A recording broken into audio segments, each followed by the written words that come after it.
नमस्कार, मैं PC Saini PDS news के साथ। सीकर जिले के थोई में आयोजित राज्य पुरस्कार प्रशिक्षण शिविर के चौथे दिन स्काउट एवं गाइड्स ने सेवा, सुरक्षा और पर्यावरण संरक्षण का अनूठा संदेश दिया। शिविर में देश भर में सीपीआर डॉक्टर ऑफ इंडिया के नाम से प्रसिद्ध डॉक्टर सीके जैन ने प्रतिभागियों को जीवन रक्षक सीपीआर तकनीकी का व्यवहारिक प्रशिक्षण दिया। वहीं मैसेंजर ऑफ पीस कार्यशाला वन्य जीव संरक्षण गतिविधियों और प्लास्टिक मुक्त भारत के संकल्प के साथ निकाली गई जागरूकता रैली आकर्षण का केंद्र रही। राजस्थान राज्य भारतीय स्काउट एवं गाइड स्थानीय संघ थोई के तत्वाधान में आयोजित राज्य पुरस्कार प्रशिक्षण शिविर के चतुर्थ दिवस की शुरुआत ध्वजारोहण के साथ हुई। कार्यक्रम में भारतीय वायुसेना के जवान एवं पूर्व स्काउट कुणाल टेलर और इंडियन इंटेलिजेंस ब्यूरो से जुड़े श्रीराम टेलर सहित कई अतिथियों ने शिरकत की। अतिथियों ने स्काउट एवं गाइड सदस्यों से राष्ट्र सेवा, अनुशासन और समर्पण की भावना के साथ समाज हित में कार्य करने का आह्वान किया। शिविर का सबसे महत्वपूर्ण आकर्षण रहा सीपीआर प्रशिक्षण। डॉक्टर सीके जैन ने प्रतिभागियों को बताया कि किसी व्यक्ति के अचानक सांस या धड़कन रुकने की स्थिति में सही समय पर दिया गया सीपीआर किसी की जान बचा सकता है। उन्होंने डमी मॉडल पर लाइव डेमो देकर सभी स्काउट्स गाइड्स को जीवन रक्षक तकनीक का अभ्यास भी कराया।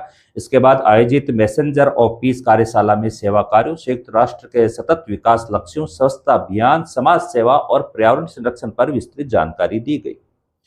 प्रतिभागियों को समाज में सकारात्मक बदलाव लाने के लिए प्रेरित किया गया। वहीं वन्य जीव संरक्षण विषय पर फेस पेंटिंग, मानव श्रृंखला और जागरूकता कार्यक्रम के माध्यम से जैव विविधता बचाने का संदेश दिया गया। शिविर के दौरान प्लास्टिक निवारण जागरूकता रैली भी निकाली गई, जिससे जीवनराम शर्मा ने हरी झंडी दिखाकर रवाना किया। स्काउट एवं गाइड्स ने हाथों में तख्तियां और बैनर लेकर प्लास्टिक मुक्त भारत, स्वच्छ पर्यावरण और प्रकृति संरक्षण के नारों से आमजन को जागरूक किया। रैली में स्थानीय संघ के सचिव सुवालाल कुमार, सहायक सचिव घासीराम वर्मा, रिटायर्ड शिक्षक झाबरमल विवाल, जिला युद्ध अध्यक्ष राम प्रसाद भास्कर, स्काउट मास्टर मनीष कुमार सहित बड़ी संख्या में स्काउट्स, गाइड्स और गणमान्य नागरिक मौजूद रहे।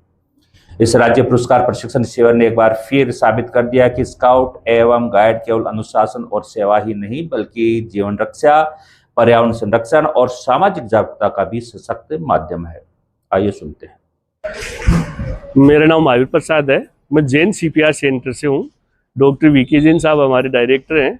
वो ये चाहते हैं कि अपने हर स्टूडेंट को, सीकर जिले के हर स्टूडेंट जो 10th पास करता है वो सीपीआर की ट्रेनिंग करके निकले, ताकि हमारे सीकर में हर एक घर में एक ट्रेनर पैदा हो जाए माना। तो हम उनका ये मिशन है कि पूरे सीकर को अपन सीपीआर ट्रेनिंग में शामिल करके, तो उसका हमने निकाला कि स्कूल में जा के टीचरों को हम ट्रेनिंग करवाते हैं। टीचरों को ट्रेनिंग करवाएंगे, वो 9 से 12th के बच्चों को सीपीआर देंगे, सिखाएंगे उनको। सीपीआर देने के लिए हमें करना कुछ नहीं होता है। 1 मिनट में 100 से 120 बार कंप्रेशन देने हैं, 2 से 2.5 इंच की डेप्थ रखनी है और छाती के बीचों बीच दबाना है। जब भी हमें कोई ऐसा बेहोश मिलता है तो सबसे पहले हम उनको सेफ जगह लेटाते हैं, उसका होश चेक कर लेते हैं, सांस चेक कर लेते हैं और सीपीआर स्टार्ट करते हैं, और साथ साथ एम्बुलेंस को भी बुला लेते हैं। आज हमने यहाँ थोई में, राजकीय उच्च माध्यमिक विद्यालय थोई में हमने टीचर्स को ट्रेनिंग दी है। यहाँ के जो आसपास की 15-20 स्कूलें थी, उनसे टीचर्स आए हैं, उनको हमने ट्रेनिंग दी है। वो हर स्कूल में बच्चों को ट्रेन करवाएंगे। साथ में स्काउट गाइड का कैंप भी था, उनको भी हमने यहाँ ट्रेनिंग करवाई है।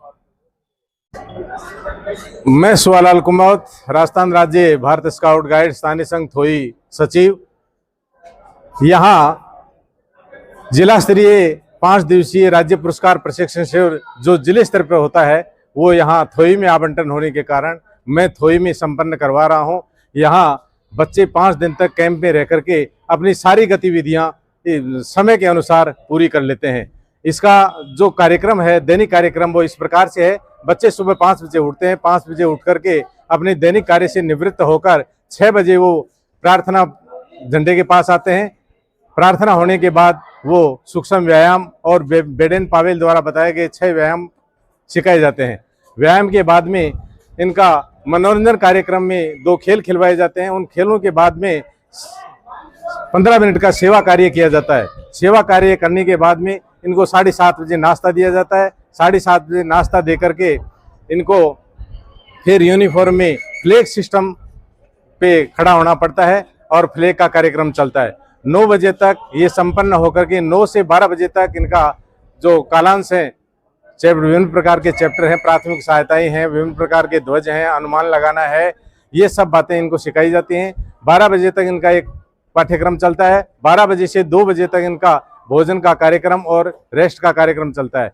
2 से 2:30 बजे तक फिर इनके मनोरंजन का कार्य चलता है और 2:30 से 3 बजे तक इनको जो सिखाया गया है उसका रिवीजन करवाया जाता है और 3 से 4:30 बजे तक इनको फिर कालांश लिए जाते हैं। पाठ्यक्रम और विभिन्न प्रकार की गाइडें, पायनियरिंग, सिग्नलिंग ये बताई जाती हैं। 4:30 बजे इनको फिर चाय नाश्ता दिया जाता है। 4:30 बजे के बाद में 5 से 6 बजे के बीच में इनको फिर पुनरावृत्ति कार्य की जाती है। पुनरावृत्ति करने के बाद में 6 से 8 बजे तक इनका शाम का भोजन का कार्यक्रम चलता है और 8 बजे ये बच्चे दिन भर के कार्य की थकान को दूर करने के लिए अपना 8 से 10 बजे तक मनोरंजन का कार्यक्रम चलता है। मनोरंजन के बाद में इनका शयन होता है। कुछ बच्चे इनमें रात्रि पहरे के लिए नियुक्त किए जाते हैं, वो अपना वॉचवर्ड के साथ में अपना पहरा देते हैं। इस प्रकार से पाठ्यक्रम चलता है। बच्चे 5 दिन तक कैंप में रह करके स्वावलंबी और सेवा भाव प्रकट करके और विभिन्न प्रकार की रैलियों द्वारा गांव में सिंगल यूज वगैरह पर्यावरण सुधार के लिए रैलियां निकालते हैं और गांव में ये संदेश फैलाते हैं कि पर्यावरण को शुद्ध बनाया जाए। इस प्रकार से हमारा ये 5 दिवसीय कार्यक्रम संपन्न होता है। नमस्कार सभी दर्शकों को, नमस्कार, आपका बहुत बहुत आभार है। आज यहाँ ये अपने एलए में स्काउट का प्रोग्राम चल रहा है, 8 दिन का शिविर चल रहा है। इस शिविर का ये अवलोकन करने के लिए आए हैं और ये देखने के लिए आए हैं। ये यहाँ पर अपने थोई में स्थानीय संघ चलते हुए 9 साल हो गई और इसमें मैं भी इनको जो सेवा जैसे बनती है वैसे मैं सेवा देता हूँ। और ये जो स्काउट का यह प्रशिक्षण होता है, ये स्काउट जो है पूरे विश्व स्तर की है और एक केवल मात्र अगर विश्व में कोई एक निस्वार्थ सेवा भाव संस्था है तो वो स्काउट और गाइड है। और ये जो है हर क्षेत्र में, देश में कहीं भी कहीं आपदा आती है या कोई भी किसी प्रकार की जैसे मेले वगैरह है वहाँ व्यवस्था करनी है तो ये बच्चे जो है व्यवस्था करते हैं और अच्छी सेवा देते हैं अपनी। और इनके लिए प्रशिक्षण के लिए जब कैंप लगाए जाते हैं तो उन कैंप के अंदर सभी लोग सेवा देते हैं और सभी लोग इनका सहयोग भी करते हैं। इसी बतौर इन बच्चों का उत्साह वर्धन करने के लिए मैं भी आया हूं। और यहाँ ये जो और भी आसपास से आए हैं, आज डॉक्टर साहब भी आए हैं जिन्होंने यहाँ पर अगर कोई बेहोश हो जाता है उसको श्वास कैसे दिलाया जाता है और अगर कोई आदमी जख्मी हो जाता है उसको प्राथमिक राहत कैसे दी जाती है, इस कैंप में सब कुछ बताया जा रहा है। और वैसे भी बच्चों को बताया जा रहा है किसी भी आपदा में कैसे बचाव किया जाए, किस प्रकार से बचाव दल बनाया जाए, किस प्रकार के साधन बनाए जाए, हाथों हाथ किसी भी साधन नहीं हो, जैसे कम साधन हो उनके अंदर किस प्रकार से व्यवस्था करें, ये सारी बात इनको सिखाई जाती है। और ये जो है देश हित के लिए बहुत अच्छी संस्था है, चल रही है। इसके लिए आप सबसे निवेदन है कि जितना हो सके सभी इनका सहयोग करें और आप सबका आशीर्वाद बना रहे। धन्यवाद।